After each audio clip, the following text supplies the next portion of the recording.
Hi, I'm Rigger. This is your right, and today we're on to the third remnant fairy tale, The Shallow Sea. Before we get started on that, though, be sure to like the video if you like it, share anything else you would like, and let any thoughts in the comments down below, and subscribe if you want to see more. So yeah, today's fable is The Shallow Sea, supposedly about the birth of the Faunus. Starting out, we see this evolving footprint from human to animal, which is a great visual. I admit though, when I saw this in the teaser clips, I was really hoping for like a werewolf tale with actual transformation somehow related to the Faunus, but even so, just as a metaphor, it's fine too. But where this really starts is apparently people who were more than human, whatever that means, were chosen by the god of animals, whose design I really enjoy. And obviously it raises questions, since we've seen actual gods and they have horns too and animal features. So is this tale linked with a true divine entity? Is it perhaps one of the gods returned for the birth of the Faunus after the restart in disguise as in a new form? Or are there really other beings out there, perhaps lesser gods? Who knows, but it's fun. It actually feels like it could be more fun if there was direct reference that they'd seen images of this guy or this being in different places from people who probably shouldn't have had contact, that kind of thing that happens in the real world. I guess you could imply that, but they do later say these are just stories. But it is a cool idea, you could have sprinkled in some doubt there, would have been fun. Unfortunately though, I have to immediately criticize something, which is the speech of the god. This happened again where I'm talking about the dialogue. It's so casual. Like, its opening phrase is, "You did not fit in where you came from." Now, I don't know how God speaks, obviously, but they put effects on the voice and everything to try and make it sound booming and godly, but it opens with the phrase, "fit in," which sounds so common and casual. I don't know how to adequately describe what I'm saying. It almost sounds like a kid wrote it, which isn't as big an insult as it sounds, but it sounds like casual speech, but when you see that in almost an essay form, you expect gods, I think, to speak with a grander way of speaking, more vocabulary. And the other gods did speak like that, at least use big sort of formal words, and maybe this god is just different, but as its first line, it sort of threw me off. I immediately thought it was someone like pretending to be a god using such casual speech. Because you could have said things like, "You did not belong," "You never found comfort," "You felt separated from," you know, something like that, but instead, "Hey guys, you didn't fit in." It just immediately pulled away from the reverence of a supposed god being, and I don't know, that's just always gonna bug me. But to the tale, he tells them to jump into the sea, to become who they are, and of course, they become Faunus. They jump in the water, come out with animal features. However, many on the boat obviously reject this idea and don't want to jump in the water seeing what's happening. I do like the line, "Though the water did not touch you, it did show your shallowness." Except that again, the words are sticking in my head, it's just not working right to me as like a grand phrase that's meant to be deep. It sounds like it is, but then when you examine it, it sort of comes off a bit weird. Saying, "Though the water did not touch you, it still did the thing," implies that that was the thing that was meant to happen, so that's what happens to the people who also touch the water, if that makes sense? Like, you revealed your own shallowness even without touching it, which implies that therefore touching it would also have revealed your own shallowness, but that's not what it does. I don't know, again, I just feel like I would have workshopped this god's dialogue some more. But either way, God is disappointed and he sends away the ship of the people still complaining and who don't want to take part. I did then think it was a little weird that Oz jumps in and tells us the purpose of fables, but I do like that he continues with the water motif using phrases like "beneath the surface," get it? But to be fair, he uses that through a transition into the idea that the story does more than teach just the surface level morals to the Faunus and in fact remind them that their lives have value. Which is an odd approach, because the tale is about to get darker. So I suppose what they're saying is they're holding on to the idea that because they were chosen by a god at one time, that they are valued despite the coming hardships and the hardships they go through. Which is very interesting, because when you build a tale like that, I would then think logically that this would almost be a religion at this point. If the Faunus hold on to this tale as something that gives them purpose against all this hardship, especially during the darkest times they're about to talk about, before things are even slightly towards the upswing, you would think that this would mean a lot more to them. And it's true that just because we haven't seen it in the show doesn't mean it doesn't, but you'd think if there was something this important that it would have an impact in the grand scheme of the show, and they do say in the show people aren't religious anymore, etc. And obviously I could be wrong, but it's just when you have a tale that's supposed to give people that feeling of meaning, and then those people go through ages of hardship, you would think that it would become very important to them. And it is still a tale that people know and remember because it is one of the ones that Pyrrha mentioned.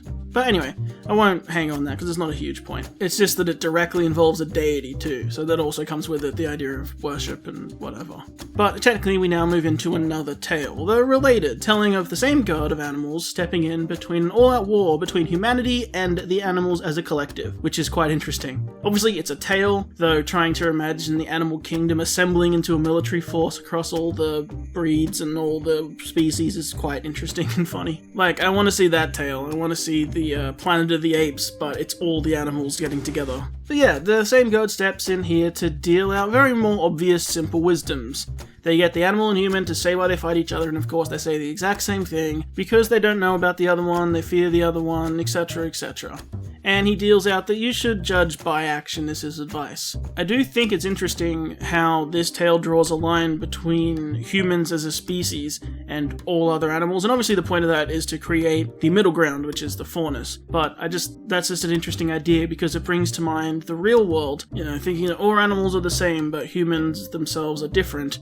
Well, we as humans thought we were so different from the animals before we learned more with science and evolution, etc. But again, intelligent life would have written this on Remnant, so I suppose that's following the same track. So from there, the sides lay out their gripes. Humans want help fighting Grimm and don't want animals to steal from them, and animals are stronger than them, so they're scary, etc. And the animals don't want to be controlled, obviously, and they don't care about the Grimm because the Grimm don't harm them, which is always a fun point to bring back up. But the god says he can put an end to this conflict now, but only if both sides submit to his judgment, whatever it may be. And okay, I know he's a god and that comes with a level of self-importance and obvious power, but I admit I was surprised both sides immediately agree. Like, yep, I agree for you to judge us, despite the fact we were given a choice, and we probably thought we could win this war, which is why we were engaging in it. But no, we just submit for you to judge us no matter what, despite the idea that you did just say we had a choice. But once again, the god does exactly what you'd expect and transforms both sides into Faunus, a combination of the qualities of each side, which is better than what I thought he was going to do. I thought he was going to merge them and then one's consciousness would be destroyed or they would be merged, which is a weird thing that happens in RWBY. But no, he just creates Faunus of each side, so that's good. The two sides, now the same, talk to each other about each thinking that they were superior to the other, but perhaps now they are superior to all, which isn't necessarily the best thinking. To teach that neither human nor animal is superior, so I'll make you a race that is superior. Now that we've taught you this lesson, go take that information into the world. I think the moral is skewed there. But the two sides now unite as Grimm then appear and take interest in them all, which is sucky work by the god. You think he'd lean his creations towards being more animal so they'd survive the ire of the Grimm, because he probably wants them to, survive. Anyway, from there we move to them being forced out by humanity when they attempt to return home, and then they leave to find a place of their own. So Oz concludes here saying that they are just tales, and they tell similar versions of the same thing, though they really don't, because he lists off a few points of what they tell, and one of them that is one of his main points is he says that it's shown that humans and Faunus need to work together to survive. Where was that in the first one? In fact, it wasn't really there in either of them.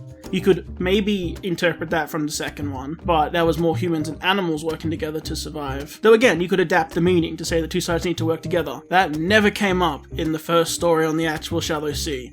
There was no survival message in there at all. It's just, some people chose to be Faunus and the god sent the other one away. So, it just sounded like you wanted to say something nice in your wrap-up, but it wasn't actually in the first tale you told. Okay, so that ends the tale. Some final notes. Look, it was interesting. It's certainly a cool concept. I like the idea of peeking into the tales of the other cultures around Remnant, and the stories of communities and species like the Faunus who have their own unique takes on the world. That's very cool.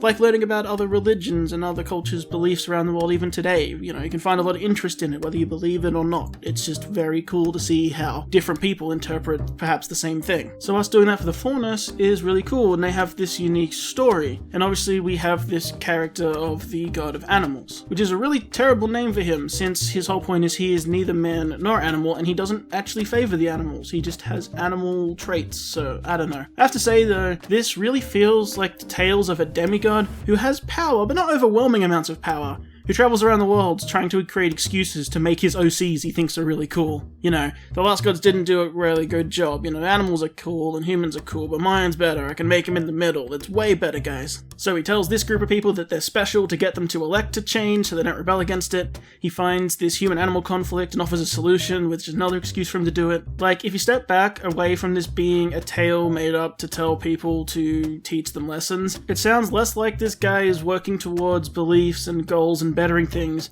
and more like he just has a very specific fetish, and he wants excuses to make it happen. He wants to make his catgirl waifus real. It's sort of that kind of feeling. But that's, I guess, accidental. That aside, on a production level, this one was good. They had definitely avoided the pitfalls of the last one in the visual presentation. No jumping characters across the frames unnecessarily, or extending out the action sequences where it isn't needed because it doesn't fit the presentation, so that's really good. The design of the god was definitely my favourite part. It is really cool, I do really like it.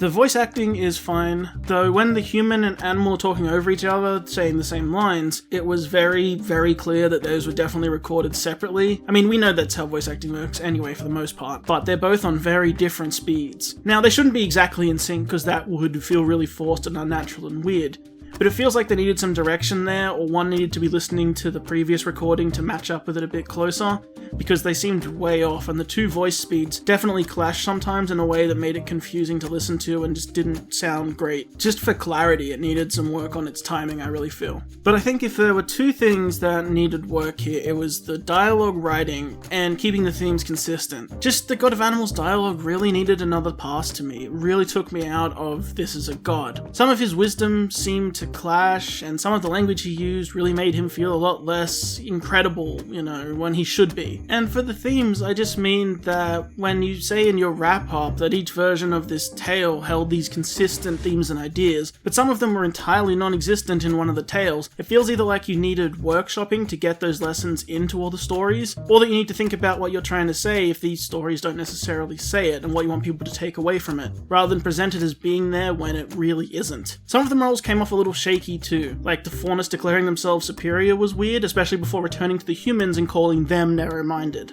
I get it, they're not being accepting of you, but the last scene you also came to the conclusion that this was the wrong thing to do because you were a warring species who weren't accepting of each other.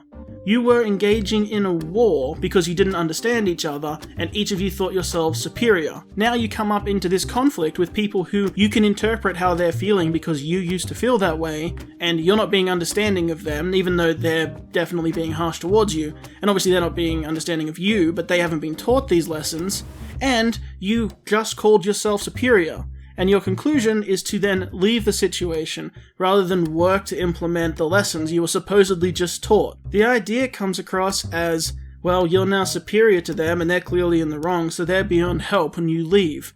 Despite the fact the whole point was, you were just like them, now you've been changed to understand more, and rather than work to pass that on, you're instead saying, well, we're superior to them, we're above them now, look how behind they are, and then you leave the situation to fester and continue. Now, I know in reality it isn't actually that. This is representation of, huge amounts of time of violence and issues towards the Faunus that's condensed down into a tale. But it comes off like you just had this conflict about this issue, and then immediately the same conflict comes up again, and your resolve is to leave the issue rather than try and resolve the issue. And the conclusion is, well, humans are just that bad.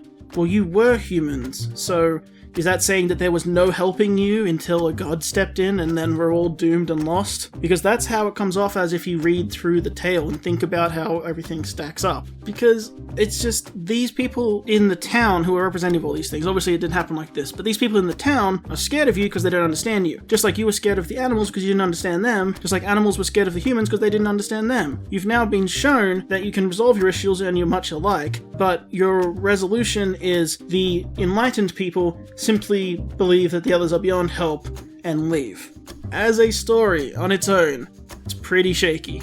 Because if you take these lessons and you tell them to the impressionable Faunus child who is being raised with these stories to learn the ways of the world and learn life lessons, what you learn is, we were chosen by God, humans are bad, we're superior to them, they'll never learn, but they're violent, so we had to leave. And that's not the best way to maybe be introduced to the world, though it may very much be a representation of how the Faunus feel, and obviously they're fictional people, so I can't speak for that. But yeah, it just had this idea of it's not actually that much of a well-moraled tale in terms of, general good, but it might be helpful to the Faunus, definitely would make them feel good, and if that's the point of the tale, which we're kind of told it is, I guess it did its job. You're superior. Again, I know they didn't mean it to come off that way, but that's definitely a way you could read it.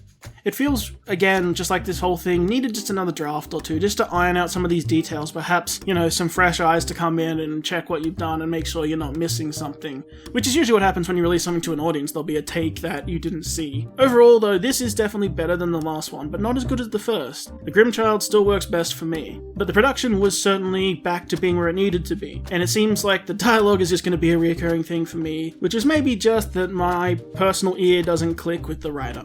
But that can happen, and I see people in the comments saying that it didn't bother them or that they don't mind it, so as long as it's working for people, that's what matters the most. Anyway, cool concept, decent execution, not bad, far from perfect. 6 out of 10? I don't know, I don't really do ratings. But that's all from me for now. Until next time, my name is Rigger, I hope you have a wonderful day, and I hope I did alright.